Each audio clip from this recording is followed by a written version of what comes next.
যদি কোন এমন অমুসলিম নারীর স্বামী ইসলাম গ্রহণ করে যে আহলি কিতাব নয়, হিন্দু অথবা বুদ্ধিস্ট, শিখ, অন্যান্য ধর্মাবলম্বী, কিন্তু ইহুদি খ্রিস্টান, আহলি কিতাব নয় কথা, মহিলা, আর তার স্বামী ইসলাম গ্রহণ করেছে,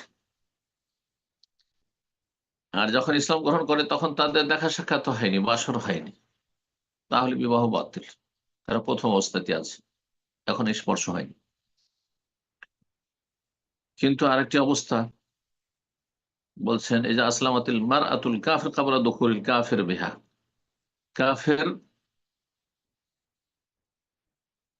অধীনে ছিল একজন মেয়ে, সেও কাফির ছিল, সে ইসলাম গ্রহণ করেছে।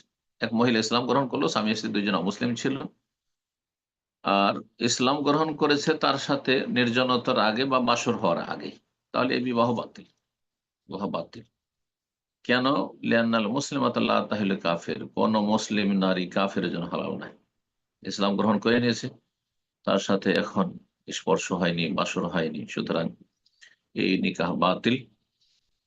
আর এমনকি সংসার হওয়ার পরেও যদি আপনার কাফের কাফের অধীনে কোনো মহিলা ছিল ইসলাম গ্রহণ করে, তবু আল্লাহ রাব্বুল আলামিন কোরআনে কারিমে ইরশাদ করেছেন সূরা মুমতাহানায়, ফালা তারজিউহু আল কুফার, কাফেরদের কাছে ফিরিয়ে দিও না, কারণ কাফের অধীনে একজন মুসলিম নারী ইসলাম গ্রহণ করেছে, তার থাকা জায়েজ নয়, সুতরাং তার থেকে মুক্তি লাভ করতে হবে।